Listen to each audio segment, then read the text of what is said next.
Prepare to experience the strongest radio allowable by law. Secrets will be revealed. Myths dispelled. From the studio gym where excuses never apply, it's Superhuman Radio with your host, Carl Lenore.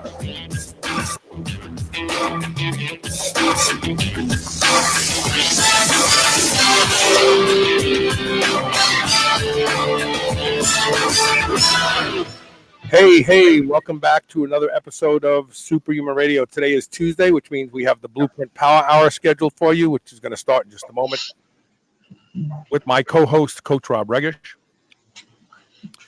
Before we do that, I want to, of course, pay homage to our title sponsor, and that is none other than Legendary Foods. And if you want to be legendary, you've got to eat Legendary Foods. Everybody knows that. And, of course, Legendary Foods has some of the most amazing nut butters and seasoned almonds in the world. And their nut butters have no added sugar, but yet they taste decadent. Chocolate peanut butter, chocolate banana, pecan pie, blueberry cinnamon bun are up there. And then, of course, I just finished eating some of the seasoned nuts and was telling Rob how amazing they are. And the folks at Legendary feel your pain.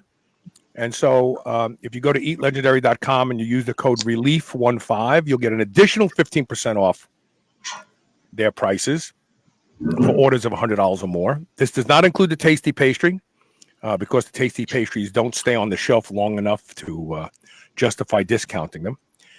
They're in great demand. But show them some love because they help keep this show afloat. Go to eatlegendary.com today to learn more. And of course, let me get rid of my image and bring Coach Rob up here and get rid of that image.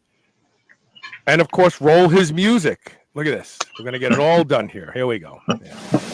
Calling all BluePrint Army. Fall in line. It's time for the BluePrint Power Hour with Coach Rob Regish on the Superhuman Radio Network.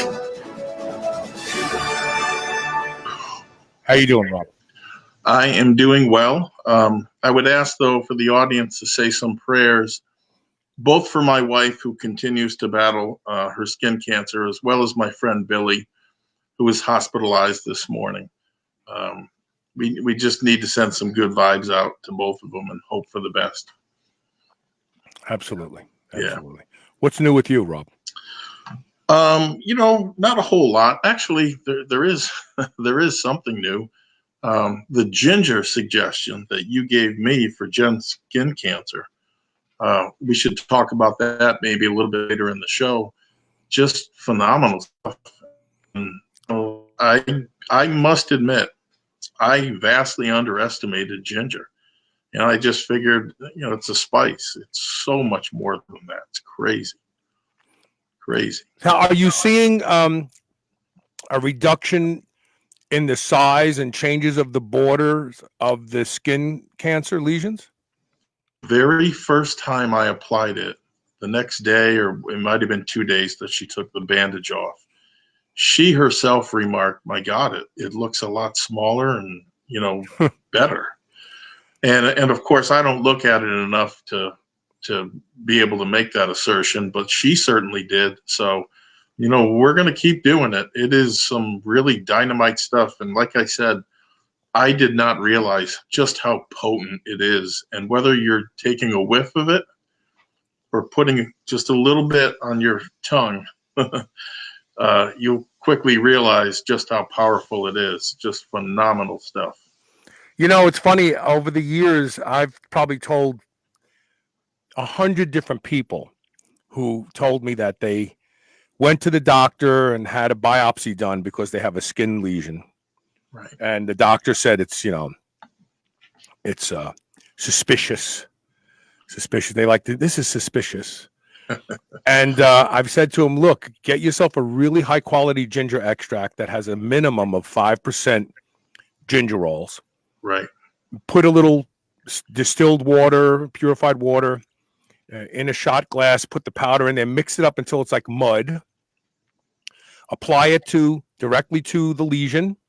in question or lesions in question, cover them with bandages, leave it there, change it every couple days with a fresh one. It's called a poultice. When you take a root powder or even mud and you mix it with a liquid to make a therapeutic mud, it's called a poultice. Poultices have been used in medicine for thousands of years. A mustard plaster, for any of you old enough to remember what that is, people are like, what the hell is that? When we were kids and we got sick and we had a chest cold or something where we were coughing and very congested, our mothers used to go to the pharmacy and get something called a mustard plaster. And basically, this was mustard seed. I think it was actually mustard seed and vinegar, believe it or not. Wow. And it was on a sheet of paper, and they would peel it and stick it to your chest and then peel the paper off, and it would be on your chest and it would burn. Oh my God, it would burn just the way you think mustard should burn. But guess what? The next day you'd wake up and your cold would be gone. Yeah, it's too bad that we've kind of lost our way with that. You know, the moms knew, the grandmothers knew, and it's like every successive generation loses more and more touch with that part. Well, but I gotta be honest. So the whole ginger thing, it's not like voodoo. There's actual science. If you have skin cancer or are worried about skin cancer, if you Google the following words, the number 6, gingerol, Gingerol, skin cancer, rats, NIH, you will find 2 or 3 different studies that show that they took rats, injected them with a drug that causes spontaneous development of skin cancer in the form of tumors. Yeah. And the control rats, they just put, I don't know what they put on their skin. But the test subjects, they actually did what I told you to do with Jen's skin. They made a poultice out of pure ginger extract. Yep. And just put it in contact with the tumors. And in it was either 6 days or 6 weeks. I can't remember now. The tumors were all gone. Yeah, I read those studies, and what I was reading, I couldn't believe because of the way the researchers were talking. They were talking in very definitive terms that researchers almost never do. You know how all those studies end, but more studies are needed.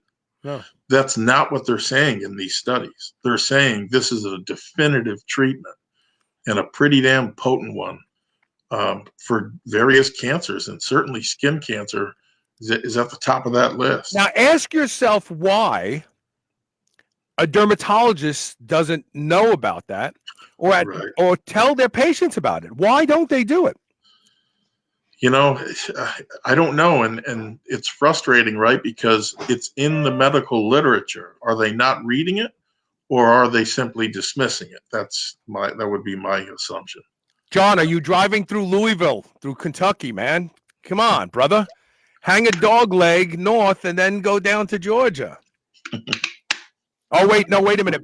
We have to social distance, John. You'll have to stay in the cab of your truck if you visit. But yeah, you know, it baffles me because, and I know I'm kind of belaboring this, but there are so many people who develop skin cancer and they end up going to horrible treatments to get rid of it because it's a very deadly form of cancer, and it could be treated. Obviously, if you have it in large areas, you can paint this stuff on. You know, just paint it on, leave it on your skin, paint new stuff on every single day. Yeah, and they were very, very specific. They said that unlike those conventional treatments, ginger leaves the healthy cells alone and creates cell death amongst the cancerous cells. It reestablishes. So here's what happens. Gingerol, 6 and 8 gingerol, plus some of the shogols, but the ones that have been studied the most is 6 and 8 gingerol, reestablish the apoptotic landscape of cancer cells, meaning that the cancer cells are no longer able to live forever. They actually start to die because cancer cells actually become excuse me, cancer cells actually become resistant to dying. That's why they keep growing and growing and growing. Well, the ginger reestablishes the apoptotic landscape of the ginger cells, the cancer cells, and they die. And when they die, the body, through its metabolic process, discards the waste product, the dead skin or whatever, and little by little, the tumor gets smaller and smaller and smaller. And there isn't a single dermatologist that I know of who's ever said to a patient who is worried about skin cancer, or, hey, before we remove this and send it off for a biopsy and put you into that whole downward spiral of, oh, you've got skin cancer, let's start putting ginger extract on it. See if we can make it go away first. Yeah, well, especially now, like the quandary my wife is in is they need to have surgery to tear it out, but with the COVID epidemic, there's no end in sight on when that might happen. So what do you do in the interim? Why not? What do you got to lose with ginger? And I would take it orally too if I was her. Cap it for her and let her take it orally as well. Yeah, we're going to make sure we get plenty of it in her. Yeah, work from the inside out. Absolutely. Yep. Okay. So let's go ahead and get our first question up here.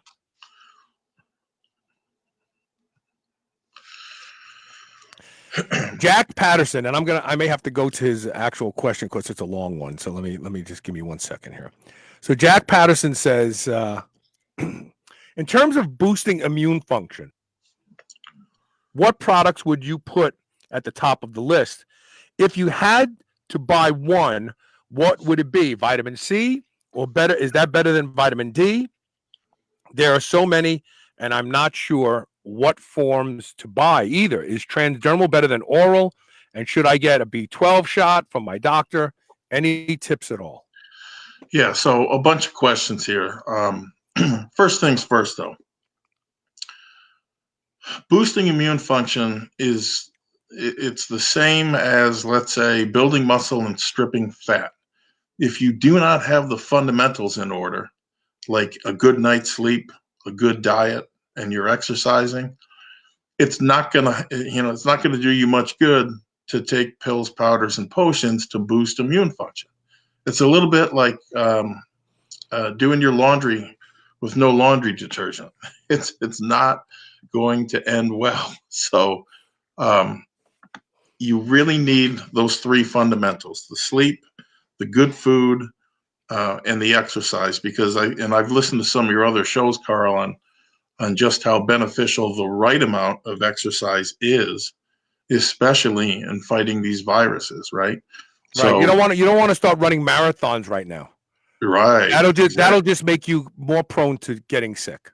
Right. So I would highly recommend those shows. Obviously, the type of exercise you do, but also how much has quite a bearing on it.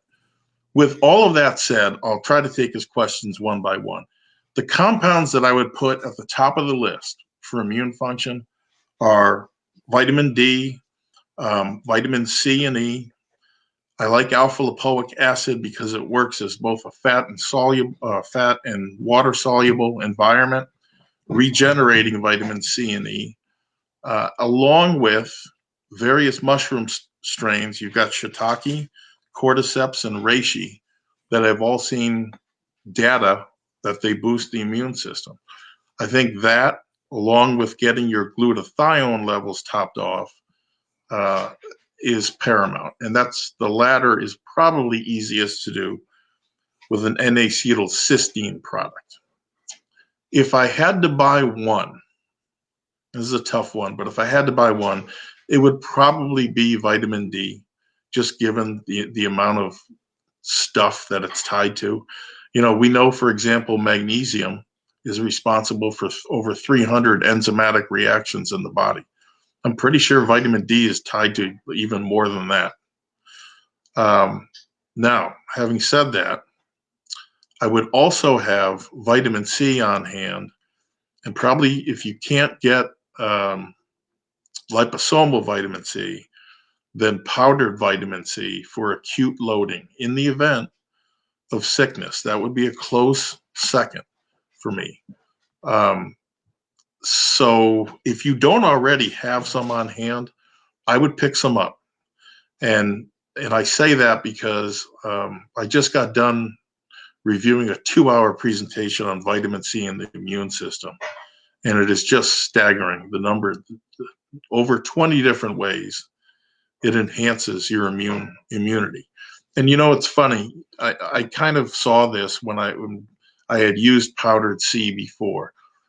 Normally, if I'm not sick or not fighting something off, I could use up to 20 grams a day, right? 5-gram amounts, 4 times a day without having that putting me in the bathroom, which is when you the sign that you've reached saturation. However, when I'm fighting something off or really sick, I was doubling that, and I was not in the bathroom. So, it's clear to me that yes, when you're fighting something off, your body uses a ton more vitamin C.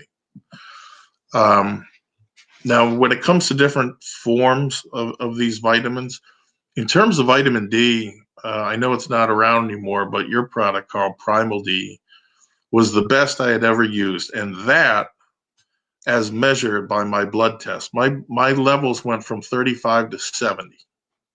And I knew it even before then because I called you a couple days after and I said, hey, I got this really like feel good energy, not like a stimulant energy, but just how you feel after you've gotten maybe a half hour of sunshine. You feel better. And that's exactly how I felt. There are some people that they'll take D and they'll take a lot of it. But for some reason, their vitamin D levels don't budge. In that instance, I would double check to make sure that your magnesium intake is adequate. The people that I've spoken to that have been in that situation, once they get, once they're using magnesium citrate, their D levels finally go up. Lastly, I have yet to see anything dramatic in people getting vitamin B12 shots. I've never had them myself. My wife has. Many other people I know get them from their doctors. I can't say that I've seen anything dramatic. If you're a big consumer of alcohol, yeah, and on top of that, you don't eat a lot of meat, yep, then it may be worthwhile supplementing with B12. But you can go to Costco or Sam's Club and buy sublingual methyl B12, yep. cheap, and it comes in 5 milligram tabs, 5,000 micrograms. You take one of those a day. You just let it dissolve under your tongue. You don't need to go for the injections. You really don't. Yeah, I've always not. One other thing, especially because your doctor will inject you with an inferior form of B12 called cyanocobalamin, Yeah. which is actually B12 attached to cyanide. But it is not bioavailable. You end up excreting most of it. And so it's not a good form. The methyl or the hydroxy forms of cobalamin are superior. And so whatever you take should be either methylcobalamin or hydroxycobalamin. Hydroxycobalamin is the way the liver stores it. When you eat liver, calves liver, chicken livers, you're getting hydroxycobalamin from that. That's a superior form, and it's easily stored in the body. Okay, sorry about that. Great. No, I can't add anything to that, but those would be my picks. And again, don't underestimate the good night's sleep, the training, and the food. So these are follow-up comments and questions from the ginger. So Tim Bruce wants to know, what are the best brands? What did you end up buying, Rob? You bought a bulk ginger extract, right? I did, standardized for 5% gingerols. And I have bought from this company before, so I knew at least some of their herbs were good. I could tell you from opening the bag and sniffing it that it was strong stuff. I'll see whether or not I can get the name of that place a little bit later. But yeah, I mean, it was a bulk ginger extract standardized for 5% gingerols. Yeah, I was just going to say, if you Google bulk powder ginger extract 5% gingerol, Gingerol, you'll find a bunch of companies that sell it. And the key is it's got to be fresh. When it's fresh, it's oily, it's dark brown. When it's old, it gets almost a light khaki color, like army clothes.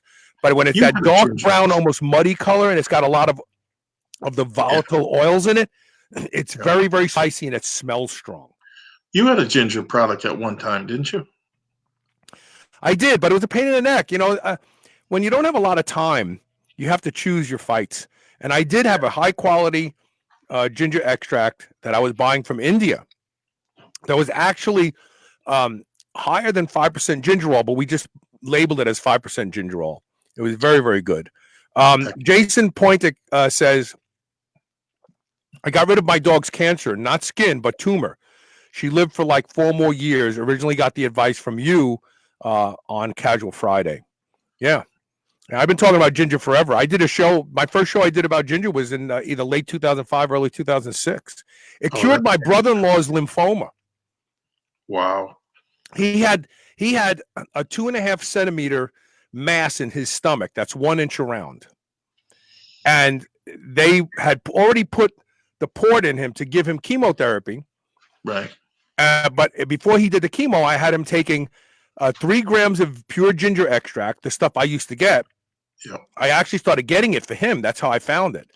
Wow. And he would take 3 grams on an empty stomach 2 to 3 times a day. And we cut his carbs back too at the same time. And when he went back in to have the last CT scan, because then he would have the surgery the next day, they couldn't find the mass any longer. Wow. How long had he been using it? He only used it for about, I think it was 6 or 7 weeks. Wow. Yeah, because he had the port put in, and then he was due to go back in 6 weeks to have the chemo. Jeez. And then I'm going to answer these not in the order that they were asked, but they're all pertinent to what we're talking about. I keep threatening to come back with Primal D, and maybe I will. I keep threatening to do it, but maybe I will. Here's an interesting question. Isn't olive oil dense with ALA, alpha lipoic acid? I didn't know that. It is. It's one of the many different foods that alpha lipoic acid, I guess, is in, but it is in such small amounts that it is very, very. And again, this is almost like getting a vitamin C from an orange. One might have 10 grams of C, the other one might have 2. All of it. It depends where it's grown. What kind of fertilizer was used, how long it, when it was picked. For optimal antioxidant action from alpha lipoic acid, you need the very lowest threshold needs to be 50 milligrams a day. Fortunately, most pills are 100 to 200 milligrams now. And if you get the R isomer, there are 2, the R and the S. If you get the R isomer, I think it's half of what you need for the R and the S. But again, I've also read conflicting things about which isomer works. I would just tell you, get it and make sure it's more than 50 milligrams. Stephen Rushing says, what about a standard organic ginger powder? I use that for spice at home. I think that's what he's talking about, the stuff in the spice bottle. Sometimes I get it on a regimen where I throw back a heaping teaspoon of that, but I never know what kind of gingerol content I'm getting. I remember you saying it's nature's SARM. Can you expound on it? Yes, it's a phytoandrogen. It has a weak affinity, but no less, it stimulates the androgen receptor, and it does have androgenic effects. Is it going to be stronger than testosterone? Nah, but it is a phytoandrogen. There's no doubt about it. Yeah, every little bit helps. Yeah. And then Dave McCool says, good to see you guys teamed up again. It's been a while. Yeah, we're here every week, man. Come every Tuesday, the Blueprint Power Hour. Come and visit us and ask questions. If you have any good questions, just throw them up there as we move on to our next question, that is. So this one comes from Barry. Is it Darson? Yeah, Darsow. I'm sorry. Barry Darsow. He says, I'm on the heavier side and always trying to lose weight. It's tough, and I'm almost pure endomorph. What are the most important things I need to know? I've got 90 days or so before a big family reunion. I'd like to lose as much weight as possible while maintaining muscle. Yeah, answering this question, it's I need to keep the audience in mind, right? So For most SHR listeners, it is no real mystery what needs to be done for fat loss, right? At least it shouldn't be. Most people know what they need to do.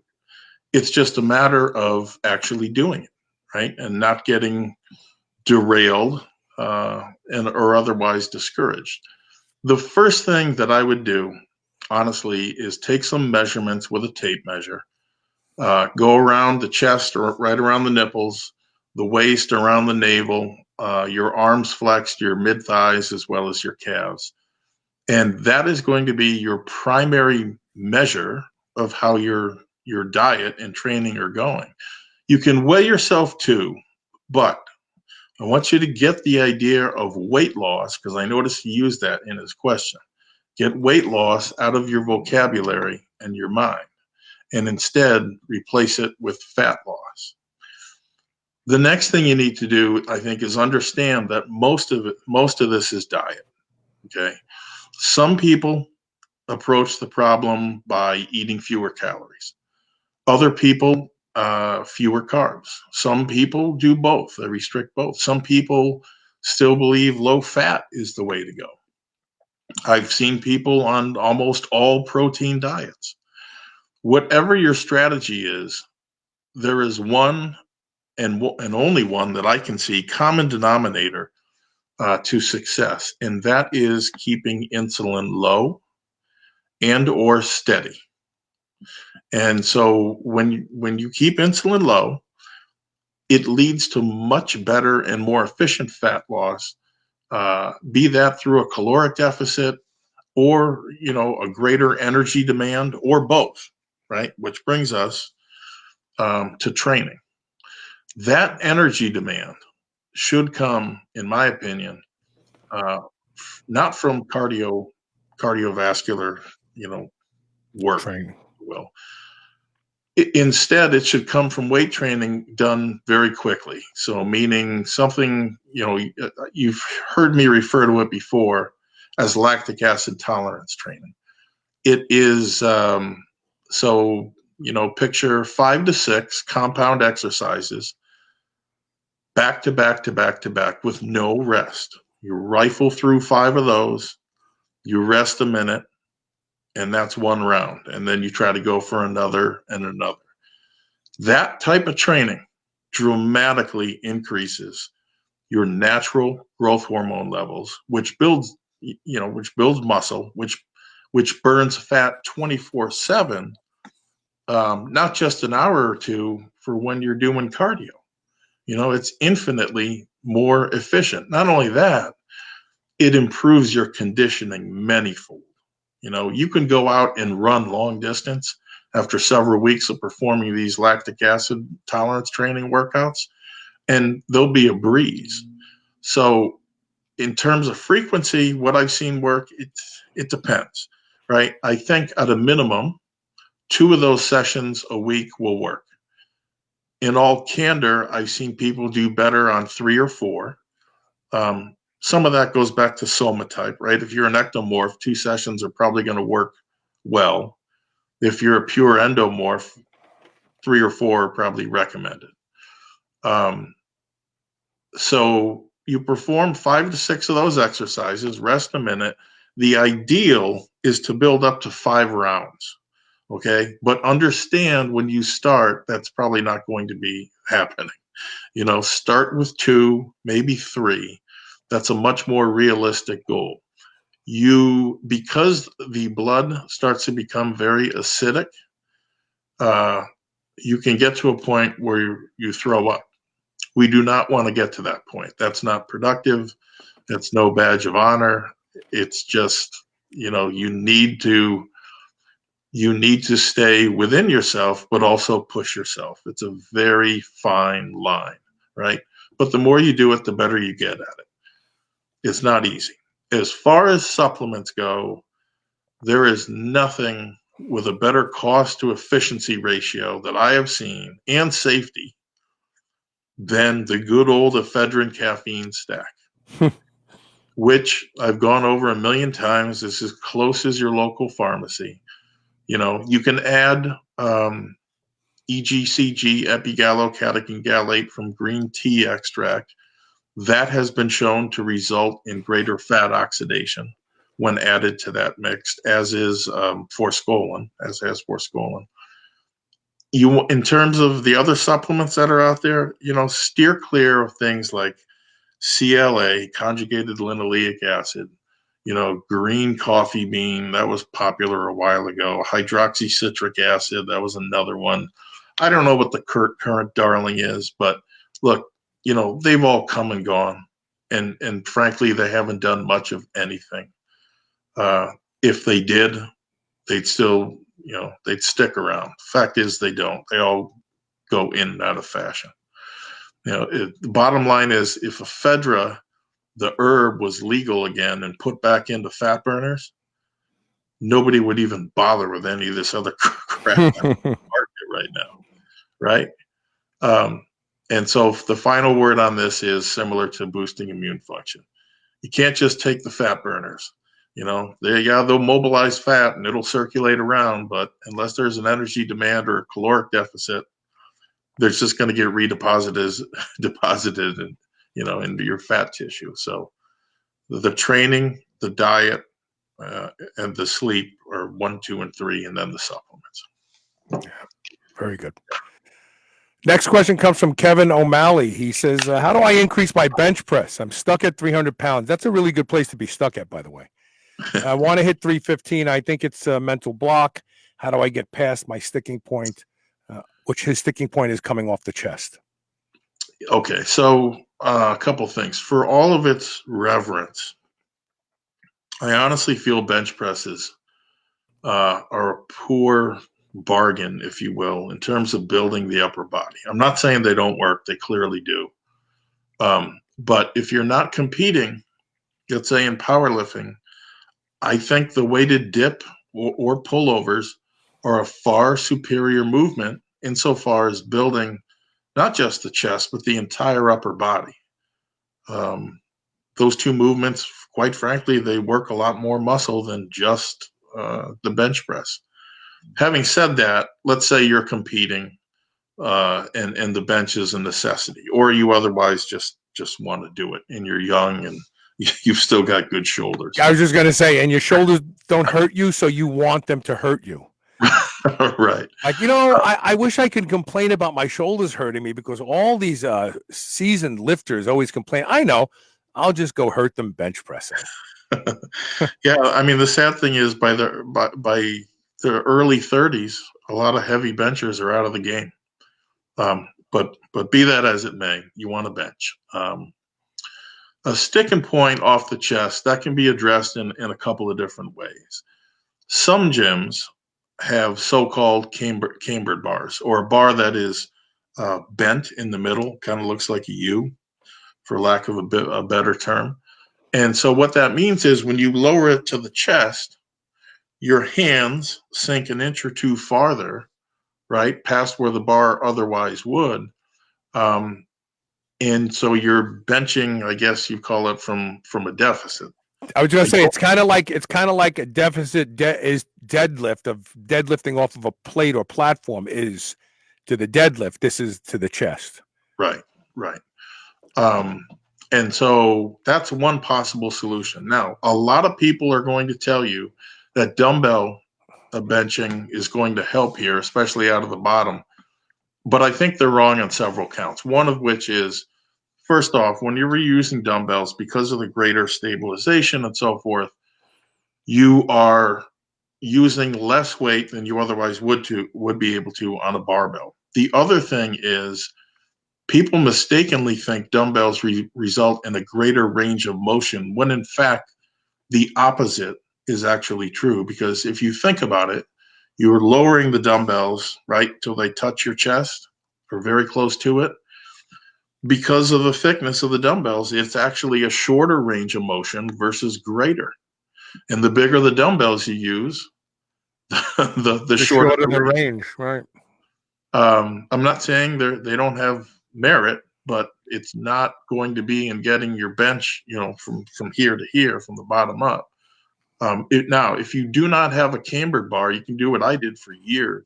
You can approximate approximately recreate that dynamic, I'll call it, by performing wide grip benches. Now, when I say wide grip, for some reason, people want to throw their hands as far out as possible and use this ultra wide grip.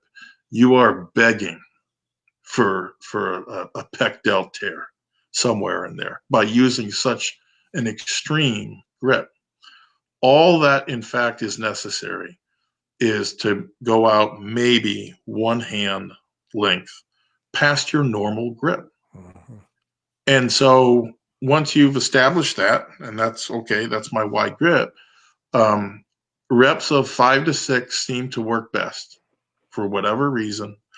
I think that goes a long way to making sure you don't make mistake number 2, which is try doing heavy singles or doubles with wide grip bench press. You know, you want to keep the percentages somewhere between, let's call it 75 and 80%, and let the rep range dictate your weight. Also, you do not need to train to failure or otherwise do anything crazy, especially with that movement. Practically, I found that 1 to 2 work sets were all that were necessary. And within 3 weeks, anyway, I saw a major difference. My sticking point was no longer off the chest. It was either halfway up or locking out, which is another topic for another time. So, even though the bottom is the further point away from lockout, always remember this. The primary mover in the bench press are the triceps. It's not the chest per se. It's not the shoulders. It is the triceps. So as such, if you're going to perform extra work, then extra tricep work is what's going to benefit you. And personally, for me, that was close grip, 3, 4, or 5 board presses, right? And again, when I say close grip, I don't, you see some people, they're using a grip like this. No, it's pretty much where the knurling starts on the bar. At least that's where I used it. And so Really close grip should be just about shoulder width. Like your hands should be right above your shoulders on the bar when your arms are extended. What I tell people is, if this is your normal grip on the bench press, and you want to work wide grip, one hand out. If this is your normal grip and you want to work close grip, one hand length within, right? Yeah. And that keeps things consistent no matter what your body type is, because it's you that you're adjusting to. Now, alternatively, you can perform close grip work with doubled up mini bands, which offer plenty of resistance for the triceps, because as you can imagine, the resistance is greater, right? The higher you push, the further you push away. And so you will be teaching your triceps to strain through that range of the movement. Bands are hard on the body, so don't use them, I would say, for any more than 3 weeks before giving yourself a break or switching to another method. So I hope that helps. I want to put up another. So John Walsh says to try Mark Bell's slingshot. I like the product; it's a great product, but I don't know that it will make you stronger at the bottom of the bench press. That's the only question I have. So, are you familiar with the slingshot, Rob? I am. I've never used one. I've got a couple here actually. Mark sent me a couple not too long ago. Yeah. It's really a great. It does what a shirt does for you without having a bench press shirt on. And what I mean by that is it keeps your elbows in and it protects your shoulders. That's what it does. The problem that I have with it is if you're trying to get stronger at the bottom of the bench press, this is actually doing some of the work. This is like magic fingers. We all know what magic fingers are, right? Yeah. So when that band hits your chest, when you come down with it, that band hits your chest, it is now starting to take some of the load off of your muscles. Now, even though the load may be minuscule, it may only be pounds, it's still taking some of the workload off of you. And so when you push out, it's helping you push out until it's not really wrapped around your chest anymore, and now you're taking it from there. If you're trying to get stronger down here, I think it would pay to lighten up and focus on the bottom half of the movement from your chest up maybe a couple inches, like the opposite of board pressing. So board pressing helps you get stronger at the top end by gradually making you go deeper and deeper and deeper. I would go lighter, and I would start at my chest, and I would just push off a couple inches, and I would just get that strength going with very, very light weight, and then slowly graduate the weight from the bottom up, the way you do it from the top down with the board pressing, and then maybe start to try a full press and see if you can get down further. But it all comes down here. The important thing about down here that people have a hard time doing is keeping your elbows in. You are so much stronger when your elbows in. When you're like this, you're not strong, because now it's just your shoulders that are holding you together, and that's it. When you're like this, it's your lats and your shoulders that are holding you together. And so that's the magic. And that's one of the things that the slingshot does for you. It literally pulls your arms in like this. When it hits your chest, it goes whoop. Yes. But I like the product. It's fantastic. And it's really, I'll tell you who it's really good for. If you're not looking to win a bench press contest, but you do have problem shoulders from years of benching, there's nothing better than the slingshot to get you through a workout. I mean, you can get a really good workout and save yourself from hitting those danger points. It's a brilliant product. Brilliant. It's so simple. He's made millions of dollars with it. It's so simple. It's just brilliant. I know. Really. Yeah. Let's see where we are. So that's yep, that was Kevin, right? Yeah. Okay. So we have we're going to take a quick commercial break is what we're going to do now. Okay. And then when we come back, we have plenty more questions. And of course, those of you in the audience that are watching live, feel free to ask your questions.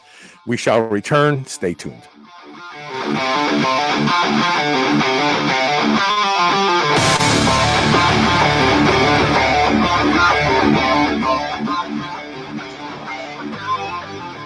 Quest Nutrition makes bars, cookies, chips, and pizzas out of complete dairy-based proteins. Our products minimize net carbs and sugar without sacrificing taste. Each delicious chocolate-flavored chip, cookie chunk, and crunchy crumble is custom-made to maintain Quest macros. It's time to enjoy foods that work for you, not against you. It's time to enjoy your Quest. Men and women, you've heard about hormone optimization. Do you feel like it's something you want to look into? RenewLifeRx.com is the place to start. Their doctors can help you with the solutions. RenewLifeRx.com has a simple process for lab work, consultation, and taking a deep dive into where your hormone levels can be improved. Superhuman Radio listeners get 30% off your initial lab work and consultation. Go to RenewLifeRx.com to schedule your no-obligation phone consultation today. Feel younger, get in better shape, and be more productive at RenewLifeRx.com. Crank your muscle gains to new heights by transforming every gram of protein you eat into 3 grams with Masszymes. With 100,000 HUTs of protease per capsule, Masszymes increases your absorption of key amino acids, resulting in stronger, healthier digestion of proteins and certain vitamins that not only multiplies the impact of the protein you eat, but can also repair a damaged intestinal wall. Go to Masszymes/SHR for 10% off. That's MASSZYMES.com/SHR.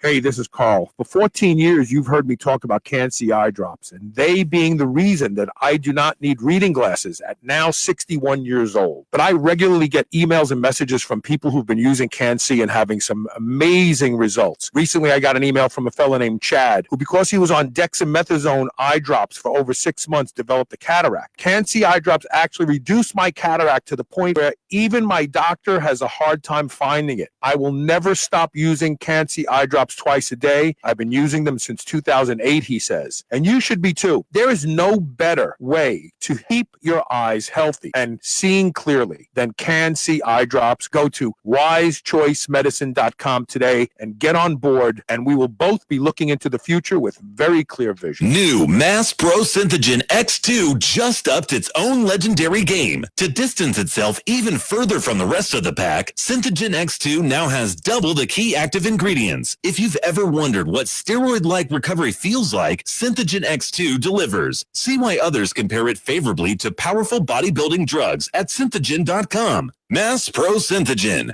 When you train with it, you'll gain with it. You've heard me talk about the chill pill on the show and how effective it is at helping people who suffer from social anxiety, or sometimes when you just want to take the edge off to a long, stressful day. Well, listen to this story from Dylan Goutreau. Definitely takes anxiety away, which I have a long history of having. Started out at 2 milligrams a day of Xanax. That was at 8 years old. And so I stopped using benzos 3 years ago. Extremely difficult. Yeah, so I spent about 3 years trying to find anything and everything I could that would be healthy for me to help with anxiety. Because I'm talking, full out panic attack. The chill pill was the first thing that I found that actually, in the middle of a panic attack, I can take, and it definitely subsides. Go to drseeds.com. That's DRSEEDS.com.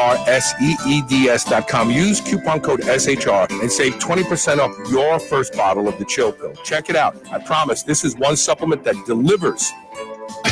This is the Superhuman Channel. Evolution just got kicked up a notch.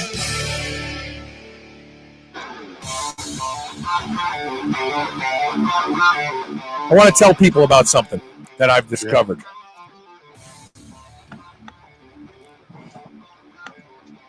So, aren't those beautiful fillets? Oh my God, they were so good. And you know where I got them? I got them from Piedmontese.com. They are a new sponsor, and I am so excited that they're a sponsor, and I'll tell you why. And I'm telling you every shred of confidence to what I'm saying right now. This is the best beef you will ever taste in your life. Guaranteed. Now, why do I say that, you may ask? Well, I'll tell you why. Because Piedmontese beef is that amazing beef that we've all heard about. So we've all talked about myostatin null bulls. Remember that? Yeah. So the Piedmontese breed is an Italian breed of cattle known as double muscle cows and bulls. Why? Because they're myostatin null cows and bulls. And we've seen pictures of these animals. They look like bodybuilder cows. Yeah. That's what they look like. They have rippling muscle. They're huge. They have muscle on muscle. They call them double muscle for a reason. So from an aesthetic standpoint, they're fascinating. Like, oh my God, the double muscle animals, they get so muscular. But we also know a couple other things about animals that have the myostatin null gene type. Number one, they don't produce a lot of collagen. In fact, these animals are known, like there's actually myostatin null greyhounds, but they can't race because they always tear muscles off the bones. And even the research done by Se-Jin Lee's group on the follistatin and myostatin rodents, they discovered that the tendons of these rodents are very weak. Now, why does that mean anything? We're talking about eating beef, Carl. Well, what makes meat tough, Rob? Do you know what makes meat tough? No. The infiltration of collagen into muscle. The muscles that cows use to stand, the shoulder muscles, tend to be the toughest cuts of beef for a reason. Because holding that animal up year in and year out makes the muscle gain more collagen in the tissue. And this tends to be the cheapest cuts of meat. That's why they turn them into cube steaks. They run them through the machine to cube them so that they're tenderized. Right. Well, this cow doesn't have a lot of collagen in its muscles. So every single thing that comes from this cow, even the typically tough stuff from the shoulders, is super tender. But it gets better than that. You won't have to put steak sauce on this beef. You won't have to put a little salt is all you need. So what makes Ruth Chris famous? Not only do they cook their steaks at a high temperature, but they slather it with butter right before they send it out to you. Why? Because butter is basically fat from cows. And butter makes beef taste better. This beef tastes like it's already got butter in it. It's got a buttery, rich taste. I've had the chopped meat. I've had the New York strip steaks. I've had the not the prime, but the what's the other one? The ribeye. I've had the ribeye. Now I had these two delicious fillets the other night. This is the best beef you'll ever taste. And I swear to you, it's not a sales pitch. If I'm wrong, send me your bill and I'll pay for what you ordered. But then send me the meat too so I can eat it. You're making me hungry. Dude, I'm telling you, these guys, Ben and Joe over at Piedmontese.com, have done something amazing for those of us who love beef. They have brought this breed to the United States, and they're breeding them right here in the United States now. And if you eat this beef, you will never settle for beef over at Trader Joe's or your local. In fact, you won't even settle for beef from places that ship it to you because of the convenience. This is the best beef you'll ever eat. Go to Piedmontese.com, use the code SHR, and get 2 10-ounce New York strips with any purchase of $50 or more. It's easy to spend $50. It's not a lot of money. These guys are real decent guys. They could have been, you got to spend $500 to get. No, you spend $50 or more, you get 2 delicious New York strips, 10 ounces each. And I promise you, you will never, ever buy beef anywhere else. I kid you not. So wow. Now prove me wrong. Prove me wrong. So there you go. Check it out. Okay. So the next question comes from Rob wants. I know what Rob wants for dinner now. You better believe he wants a Piedmontese steak. Matt Rinaldi says, do you have any insights into antioxidant formulas? I'm looking for a good all-in-one, but haven't found one that I'm happy with yet. Also, what's your take on using them? Do you really think they work, or am I better off just eating a balanced diet like my doctor tells me to? Yeah, this is a timely topic, right? Because not that long ago, we had some study come out that antioxidants actually worked against training adaptations. If I'm not mistaken, that was for cardio conditioning, but be that as it may, right, the baby kind of got thrown out with the bathwater. And I think that's really, really unfortunate because personally, I believe a lot in antioxidants and I've used a lot of them. But one thing I wanted to address up front was this notion of the so-called balanced diet, right? That you hear from many doctors and nutritionists and authorities. You can file it up there, right, with 3 square meals a day. I've been hearing about this stuff since grade school. And I've been asking pretty much anyone that'll entertain the question, all these authorities, what exactly do you mean when you say, a balanced diet, 3 square meals a day? And the best answer that anyone has ever come up with is they pointed to the food pyramid chart, right? And, the whole 6 to 11 servings of bread and cereals a day, that one.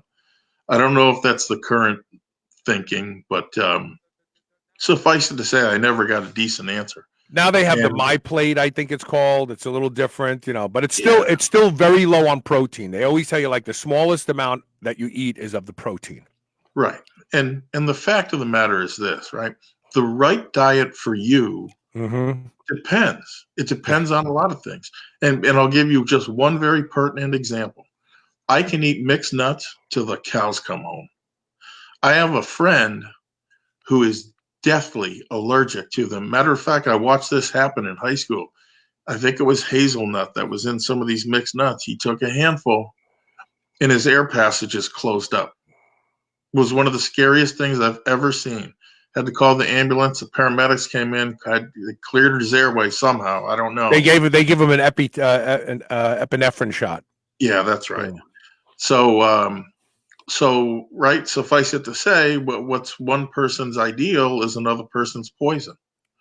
So when it comes to antioxidant intake, though, I do not think that you can just get everything that you need from food, from the so-called, 3 square meals a day balanced diet. And here's why. Again, one example. 60 milligrams of vitamin C might prevent scurvy. You need gram amounts in order for it to act as an antioxidant in most cases. And to do that, to get that just from your diet, you would need to eat crate loads of oranges, right? And even if that was practical, which it's not, I gave you the example earlier about, the vitamin C in this orange is going to be a lot different than this one based on where it was grown and how, when it was picked and that stuff.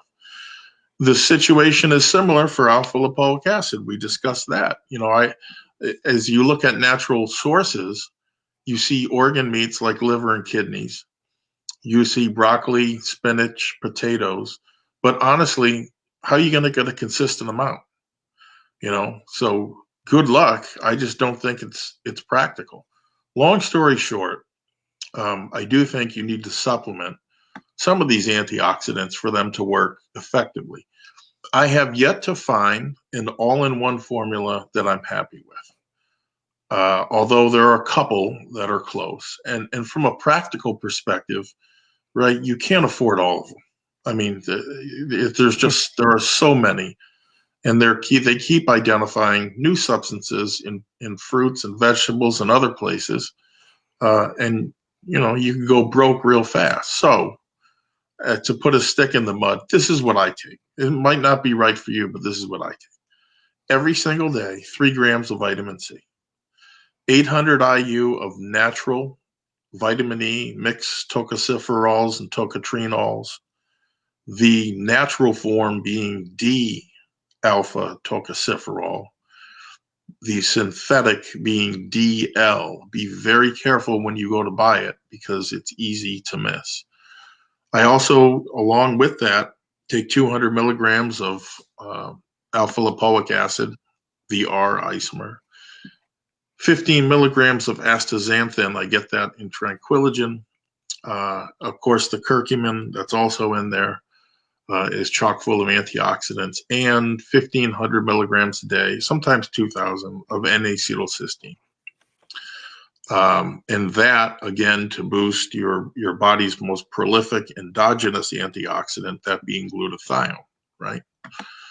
Let's see, C and E. Those are the ones that most people are familiar with. They are well established, I think, in the literature. I think they work better together than either one does alone.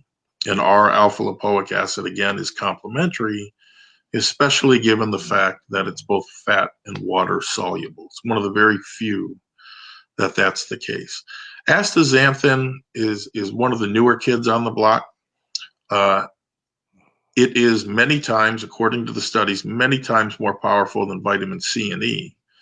And furthermore, provides excellent protection, antioxidant protection anyway, in the skin and eyes from UV radiation. Not as good as canthaxanthin for that purpose, although I think it's likely a better overall antioxidant than canthaxanthin if you're just looking, throughout the body.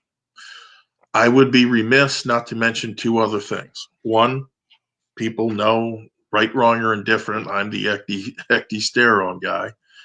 And ecdy does, in fact, have very profound antioxidant effects, in addition to the other stuff that we discuss on here, which is everything from lowering your blood sugar to, building muscle at an accelerated rate.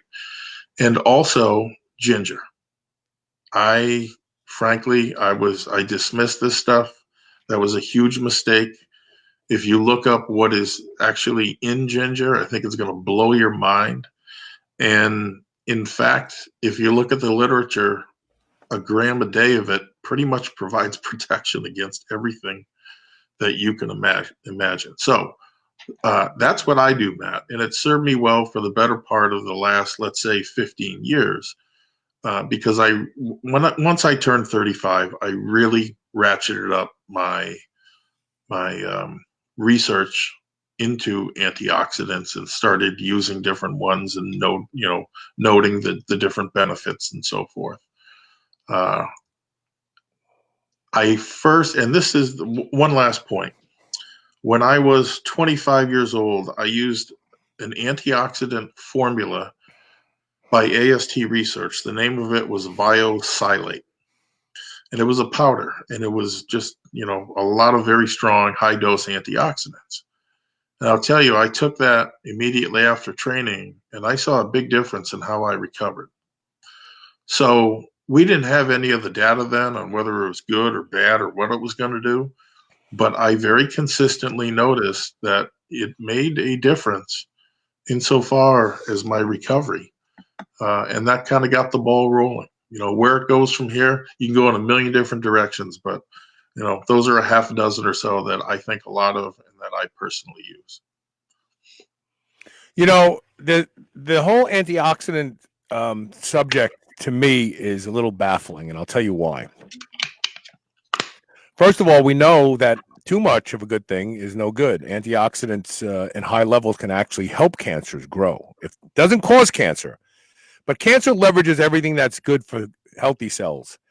And having high levels of antioxidants, actually, like ROS, reactive oxygen species, which is a nasty oxidant, pro-oxidant. It's a form of oxidative stress.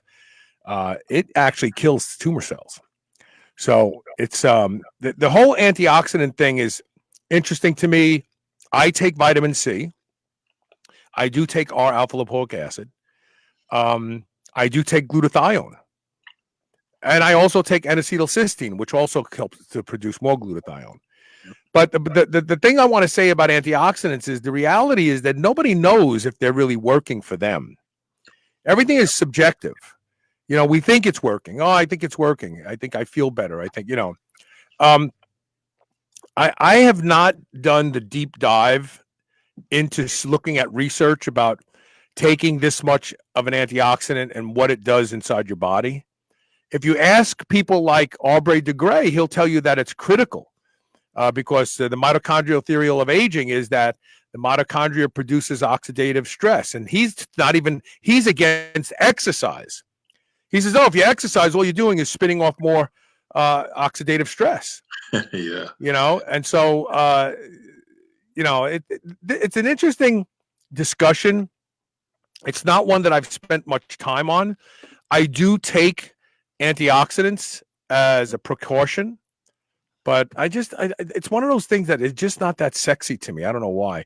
Why is the primary antioxidant in cacao? What is the primary antioxidant in cacao? I get a few teaspoons a day usually. It's got a lot of things. It doesn't. It has theanine in it. It's like coffee. The polyphenols. I think there are a lot of things, but I think the polyphenols are the big ones. Yeah, are the big ones. And he's absolutely right. That's another great, dark chocolate in cocoa. That's another great antioxidant. But where do you start and where do you end? I don't know. I am completely 100%. I haven't talked about it because I don't want people to be like, oh yeah, Carl, give it 2 more months. But I am completely caffeine free now for going on 2 months. And when I say completely, I mean not even chocolate. Wow. I've given up, and I finally feel great. My brain is working. There was a period of time where I couldn't think straight. Like on the show, I'd forget what I was talking about. And it's not totally 100% yet. I just ordered some 1-PLSD. I'm going to start microdosing again. Okay. But I am completely 100% caffeine free. And I'm not eating chocolate anymore because there are trace amounts of caffeine in it. I'm not even drinking tea. I mean, I'm 100% caffeine free. If a supplement has like coffee bean extract in it, not for me. I'm not using it. Wow. Good for you. Yeah. And I feel fine. I really do. But it's not for everybody. I know a lot of people depend on caffeine. The next question comes from, let's see here. Patrick O'Connor. He says, did you hear Eric Fiorello? Oh, he heard Eric Fiorello died. Weren't you on his show years ago? Why did you stop doing it? Do you know what he died from? What killed him? Yeah, it's sad, but for those unfamiliar, Eric ran a podcast that was similar to SHR. No. It was narrower in scope. Okay. Yeah. So it was really, when you got down to it, it was powerlifting, it was stone lifts, it was strongman type Yeah, stuff. yeah, and it was called Motivation and Muscle, or Muscle Motivation, or something like that. Right. Right. And so per his obituary, it sounds like he died on the 9th or the 10th from what was reported to be a massive stroke. And whatever it was, it must have been sudden, because I went back and listened, and he was podcasting up until the day or two before. And then it went on to say that I think he had it the 9th. He had the stroke the 9th, and he died the next morning in an end of life care facility. So it sounds like he never recovered. Yeah. The obit further said he was 61 at the time of his passing, which I thought might have been a misprint, because he had told me, and several others, he was considerably younger. Frankly, I don't know what to believe at this point, but I was a frequent guest on his show years ago. Unfortunately, because of a misunderstanding, I was never on again.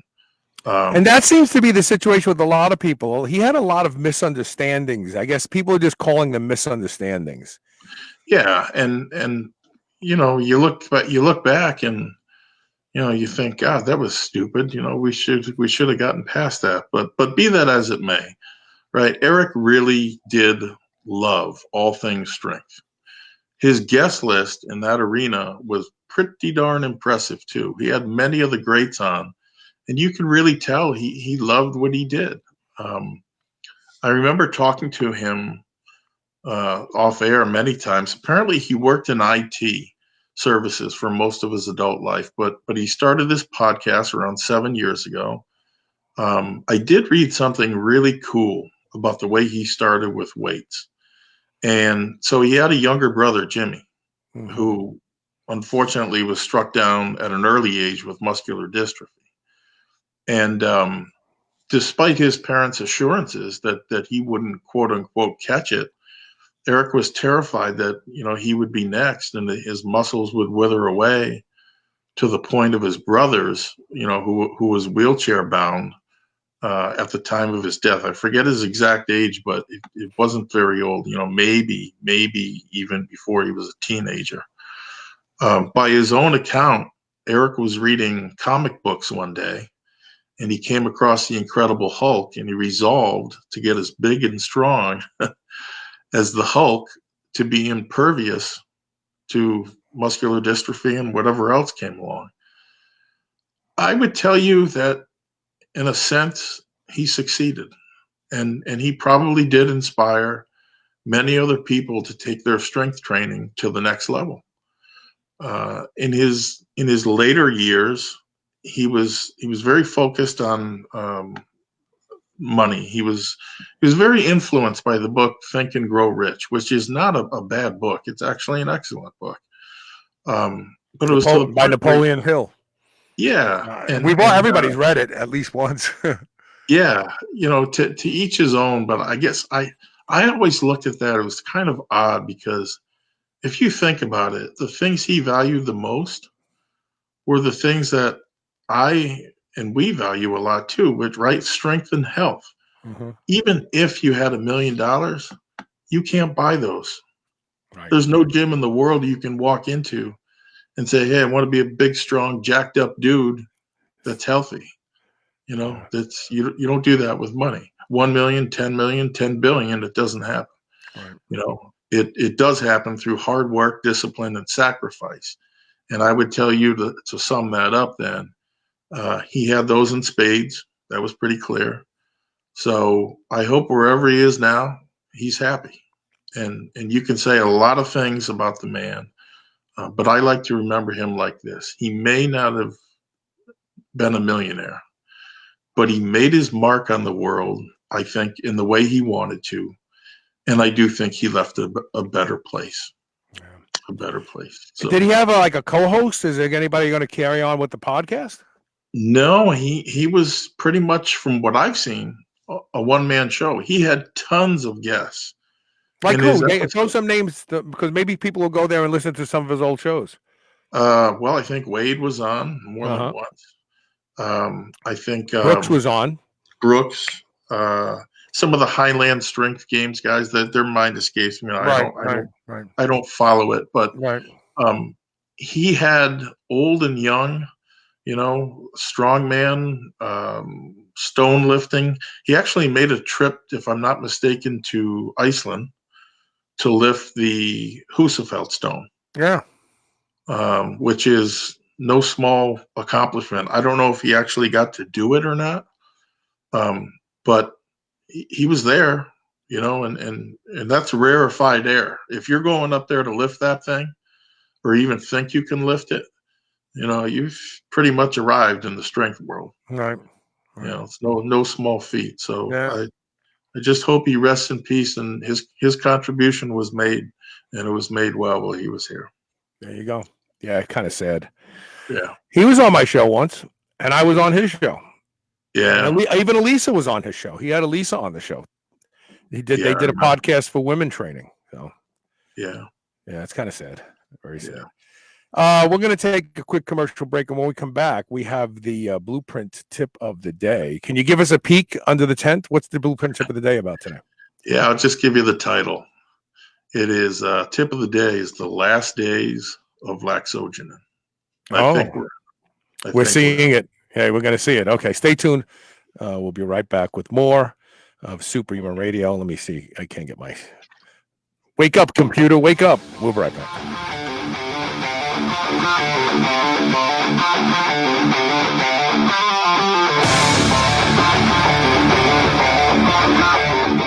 How often do you sit with your laptop right on your lap? How much time do you spend on your cell phone? Are you in a technology-packed office Monday through Friday? Are you worried about this type of radiation? Now there's something you can do about it. GetLambs.com. This radiation has been linked to infertility in men, glandular tumors, gut microbiome dysbioses, and impaired sleep quality. Now you can provide 360-degree protection to at-risk parts of your body with radiation-proof apparel from GetLambs.com. Comfortable, breathable, and 99% effective. Go to GetLambs.com and use coupon code SHR for 20% off your order of $100 or more. That's GetLambs.com, GetLambs.com, and code SHR. Redcon One is one of the fastest growing supplement companies in the world today. That's because they produce supplements that deliver on their promises. From their flagship pre-workout Total War to their innovative whole food MREs and bars. Now you can get the deepest discount ever offered to any audience anywhere. Use code SHR and get 25% off all Redcon One products today. SHR and 25% off. Go to redcon1.com. That's REDCON, 1.com. Do you remember those delicious toaster pastries you had when you were a kid? You know, the rectangular sugar-filled snacks? Well, guess what? Legendary Foods has just made low-carb toaster pastry. This is the first of its kind, and honestly, these things are amazing. They have 3 to 4 net carb, less than 1 gram of sugar, and 9 grams of protein. You can eat them right out of the wrapper or lightly toast them. The only question is, which flavor, strawberry or brown sugar cinnamon? They're available at eatlegendary.com and Amazon. Are you still on the fence about Body Protection Complex BPC Oral from drseeds.com? Listen to Maggie Kuhn, one of the owners of the C-Bus Lifting Company gym in Columbus, Ohio. I had been having some nagging tendon issues that weren't injuries, just things that were annoying. You know, I'm 58 years old, so just older tendon kind of issues. For us powerlifters, we really don't stop training when we have just nagging issues. We just kind of keep pushing through. And I started the BPC. What I noticed was I was doing some heavy tricep stuff that would have killed me before when I had an elbow problem, and I was able to do those with literally no pain at all. Go to drseeds.com, DRSEEDS.com. Use coupon code SHR and save 20% off your bottle of BPC Body Protection Complex today. You've heard about blood flow restriction training since 2006 on SHR, but you're still on the fence. Well, here's the push. BFR is more effective at building muscle than anabolic steroids. That's right, I went there, but it's because it's the truth. My experience with the Be Strong blood flow restriction system is proof to me, and now I'm asking myself why I waited so long. You'll see undeniable changes in the targeted muscles in days and weeks like nothing you've ever tried before. I will never stop using them. Give Be Strong a try. Go to BStrong.training/super-human and use code SHR for 10% off. 7,451. That's how many people kick the bucket, buy the farm, or cash in their chips every day in the United States. Yep, that means 5 people are going to meet their maker during this commercial. And no, our commercials are not the cause. Half of those who punch the clock for the final time will do so without life insurance. Call Big Lou at Term Provider before you are number 7452. If you're a 50-year-old male, a tad porky with a touch of diabetes, $1 million of term life insurance may only cost about $200 a month. With more verified 5-star reviews than any other Lou on the radio, Big Lou has saved thousands of people thousands on their term insurance premiums. Stop procrastinating and call Big Lou today at 800-560-0301. 800-560-0301. Remember, Big Lou's like you. He doesn't want to be number 7,452. Call 800-560-0301 or biglou.com. This is the Superhuman Channel, where we use oxygen for the power of good.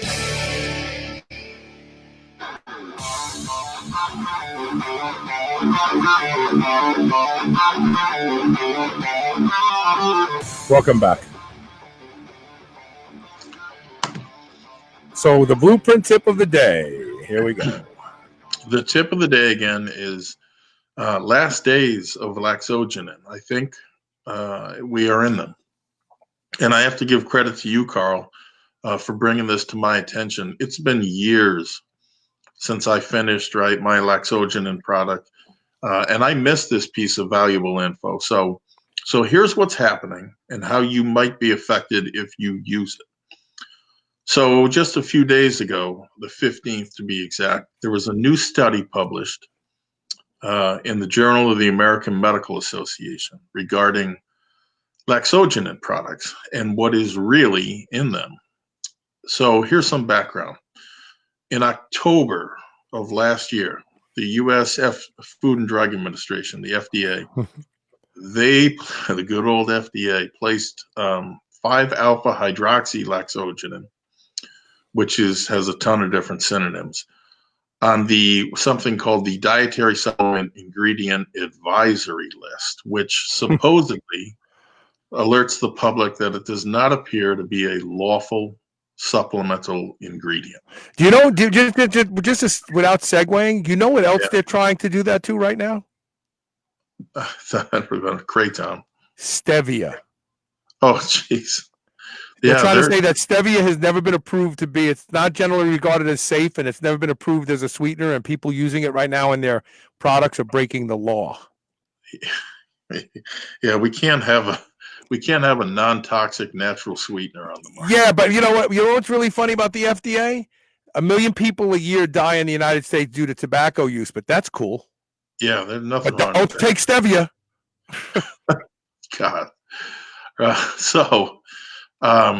So what they did was they decided to test a few products that were said to contain laxogenin. And this, I want you to take note of this. This is part of the established FDA modus operandi that is designed to establish an ingredient as quote unquote dangerous or otherwise something fishy going on with it to ultimately ban it.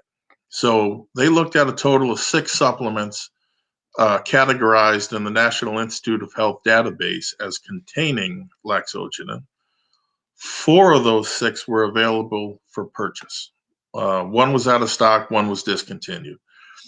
Why they limited their study to 4, I don't know, because there are a lot more than 4 products with laxogenin in them that are on the market. And if you don't believe it, just Google it. So in total, there were 16 different ingredients that were declared on the 4 product labels. So issue number one in my mind is, why are they testing products with things with more than laxogenin in them? But be that as it may, compared to their actual chemical contents, no product was accurately labeled. Of the 16 ingredients, 6 were not detected in the supplements. Only 4 of 14 ingredients with quantities provided on the label were present in their specified amounts. Quantities detected range from less than 5% to 109%, which was listed on the label. 2 products contained an ingredient that were not declared on the label, and only 1 product contained the 5-alpha hydroxylaxogenin. So a couple of things. First, it's quite curious that the FDA has decided to go after laxogenin. And I'd like to know, I guess, why they think it's a lawful dietary ingredient or supplement. Because generally speaking, if it occurs in nature and it's been for sale on the market, right, since the mid to late 90s, it should be DSHEA compliant. And laxogenin fits that criteria because it is found naturally occurring in 2 different plants, Smilax sieboldii and Tribulus terrestris. It was also first for sale in this country as a product named Mesoblin by Amino Discounters in 1992. Amino Discounters was a company run by the eccentric chemist Mark Thierman, who has since passed. So God rest his soul. That's another story for another time. But nevertheless, they've got it. They've got laxogenin in their sites. So they set out to establish that products that are said to contain it don't. It would be even better if they found other quote unquote dangerous and unapproved compounds not declared on the label. And of course, that's exactly what they found. It is also quite convenient that they chose to only test 4 products when, like I said before, you can easily find a dozen or more for sale here just in the United States. So, but back to the testing for a minute. Their finding range from no laxogenin at all to those containing a lot of it, a lot of dioxygenin, which is what you would expect from a company that doesn't know how to synthesize laxogenin from dioxygenin. Dioxygenin, by the way, is used as starter material for a lot of different steroids, including testosterone. So you may be wondering, why do these companies synthesize it versus extract it from Smilax or Tribulus? Well, the answer is it is prohibitively expensive to do the latter. And maybe that's why the FDA is after it. I'm guessing maybe because these companies are synthesizing it versus extract it. But again, I don't know. Let me be very clear about a few things. These companies, products that they tested with no laxogenin in them or very little or other ingredients, they're giving laxogenin a bad name. They're giving the FDA more ammunition to ban it and ultimately make it almost impossible for people like me to bring you true to label products that actually work. But most people, unfortunately, buy on price, so they'll fill these companies' coffers with money, while my products and other high quality companies' products remain comparatively unknown, right? Collecting dust on the shelves. Am I venting here? You betcha.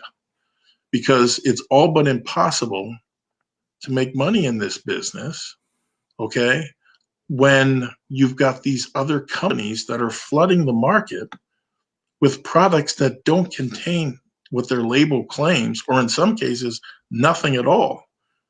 What do you think the cost of raw ingredients is when you put a product out with nothing at all in it? Mm-hmm. It's 100% profit. So, it drives me nuts. These idiots have gone as far as to steal my postings off of public forums, and or in the case of one company, use my ad copy word for word. So let's get back on point here. It'll be interesting to see if this JAMA study influences companies that are selling Laxogenin, and if not, whether the FDA will take a more heavy hand to ban it. As I said before, you can search for yourself. There's plenty of these products out there, most of which I wouldn't touch with a 10-foot pole. Why? Because half these companies are doing, more than half likely, are doing what you see here. There's nothing in it. And it's crap, and they don't even know how to synthesize it. You wind up, when you find dioxygenin, it means they started with dioxygenin and either tried to do it and failed miserably or didn't even try at all, and then you wind up with a product like that and you wonder why, hey, this ecdysterone analog stuff, why does it suck? Whatever the case, here's the real 411 on Laxogenin. Real Laxogenin is about as toxic as lemonade. I have used up to 250 milligrams a day with no side effects. The chemist that synthesized Laxogenin first in this country and probably had the most successful product has stated that he has used grams of it with no adverse side effects. Who is it? Who first synthesized it? Mark Thierman. Okay. Number two, it is nothing like Anavar. And so if you read something like that in the ads, understand that it's BS and run. Don't walk. Comparing a product to Anavar is like, only people who take Anavar are women generally, as a rule, because it's not androgenic at all, but it provides very, very, very small gains. Like, why compare it to Anavar? Like, you're basically saying, hey, this is just as weak as Anavar and not just as strong as Anavar.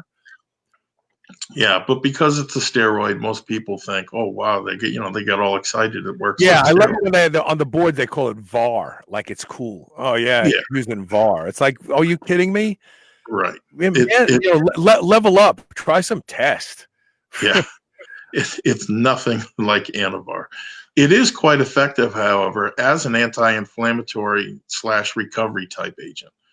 And that was first found in 1976 by Dr. Serov in Russia.